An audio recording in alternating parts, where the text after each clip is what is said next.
ಹರೇ ಶ್ರೀಕೃಷ್ಣ. ಶ್ರೀಮದ್ ಭಗವದ್ಗೀತೆ ಅಧ್ಯಾಯ 13 ಶ್ಲೋಕ 16. ಅವಿಭಕ್ತಂಚ ಭೂತೇಷು ವಿಭಕ್ತಮಿವ ಚ ಸ್ಥಿತಂ ಭೂತಭರ್ತೃ ಚ ತಜ್ಞೇಯಂ ಗ್ರಸಿಷ್ಣು ಪ್ರಭವಿಷ್ಣು ಚ. ಈ ಶ್ಲೋಕದ ಭಾವಾರ್ಥ: ಅವಿಭಕ್ತನಾಗಿದ್ದರೂ ಸಮಸ್ತ ಚರಾಚರ ಭೂತಗಳಲ್ಲಿ ಬೇರೆ ಬೇರೆಯಾಗಿರುವಂತೆ ಕಾಣುವನು.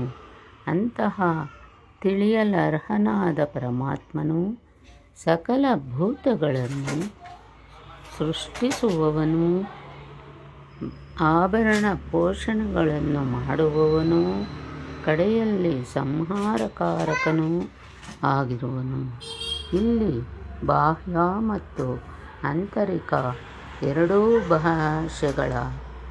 ಎರಡೂ ಭಾವಗಳ ಕಡೆ ಸಂಕೇತ ಮಾಡಲಾಗಿದೆ. ಹೇಗೆಂದರೆ, ಹೊರಗೆ ಜನ್ಮ, ಒಳಗೆ ಜಾಗೃತಿ; ಹೊರಗೆ ಪಾಲನೆ ಪೋಷಣೆ, ಒಳಗೆ ಯೋಗಕ್ಷೇಮದ ನಿರ್ವಾಹ; ಹೊರಗೆ ಶರೀರ ಪರಿವರ್ತನೆ, ಒಳಗೆ ಸರ್ವಸ್ವದ ವಿಲಯ. ಅರ್ಥಾತ್ ಭೂತಗಳ ಉತ್ಪತ್ತಿಯ ಕಾರಣಗಳ ಲಯ ಹಾಗೂ ಆಲಯದೊಂದಿಗೆ ತನ್ನ ಸ್ವರೂಪವನ್ನು